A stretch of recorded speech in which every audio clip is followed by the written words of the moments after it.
வணக்கம். நான் தமிழாளி Kennedy Jacqueline பேசுகிறேன். எவ்வளவு பெரிய தேரானாலும் இப்போ மதுரை மாவட்டத்தில் இருக்கிற அந்த தேரானாலும் சரி, தஞ்சாவூரில் இருக்கிற தேரானாலும் சரி, எவ்வளோ பெரிய தேரானாலும் சரி, அந்த தேருக்கு என்னது தேவை? அச்சாணி தேவை. அந்த அச்சாணி இல்லைன்னா அது என்னாகும்? ஓடாது.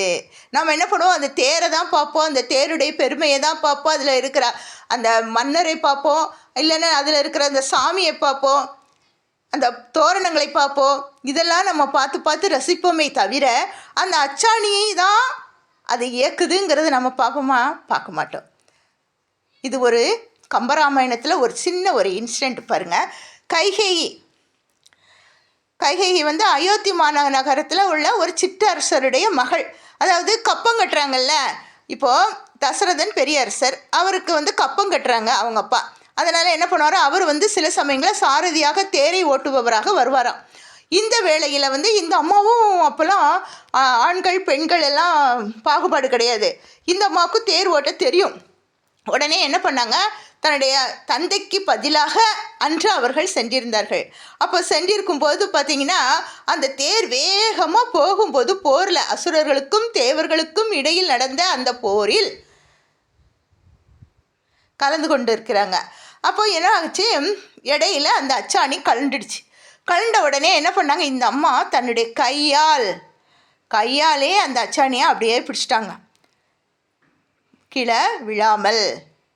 அதான் அந்த நாட்டுக்கே அச்சாணி மாதிரி அந்த கைகேயி இருந்திருக்கிறாங்க. அதனால தான் அவர் என்ன பண்ணார், அந்த அம்மாவை திருமணம் செஞ்சுருக்கிறார்.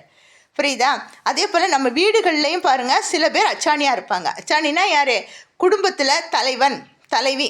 இப்போ தலைவன் எவ்வளவு தான் சம்பாத்தியம் பண்ணிட்டு வந்தாலும் அந்த தலைவி என்ன பண்ணுவாங்க, அதை நேராக பங்கிட்டு யாருக்கு இன்னாருக்கு என்னென்ன தேவை, பிள்ளைகளுக்கு, உற்றாருக்கு, உறவினர்களுக்கு, அவங்க படிப்பு செலவுக்கு எல்லாத்துக்கும் என்னது, அந்த பெண் தான் குடும்ப விளக்காக இருந்து அங்கே அச்சாணியாக இருந்து செயல்படுகிறார்கள். இதை மறந்து விடக்கூடாது. பண்பாடு கலாச்சாரம் எல்லாத்தையும் அவங்க தான் உருவாக்குறாங்க, பிடித்து கொண்டார்கள். அதே போல் அதுக்கு தான் என்ன பண்ணுறாங்க, ஔவையார் சொல்கிறாங்க, சோம்பி திரியேல். நீ பெண்ணாக இருந்தாலும் சரி, ஆணாக இருந்தாலும் சரி, சோம்பி இருக்காதே. நிலம் என்னும் நல்லாள், ஔவையார் சொல்கிறார், இந்த திருவள்ளுவர் சொல்கிறார் பாருங்க, நிலம் என்னும் நல்லாள் நகும். நீ சோம்பி இருப்பதை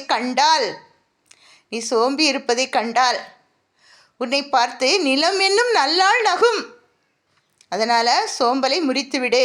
அச்சாணி எப்படி வேகமாக சுழண்டு அந்த போரில் ஜெயிக்குதோ அது மாதிரி நாம் இருக்க வேண்டும். நன்றி, வணக்கம்.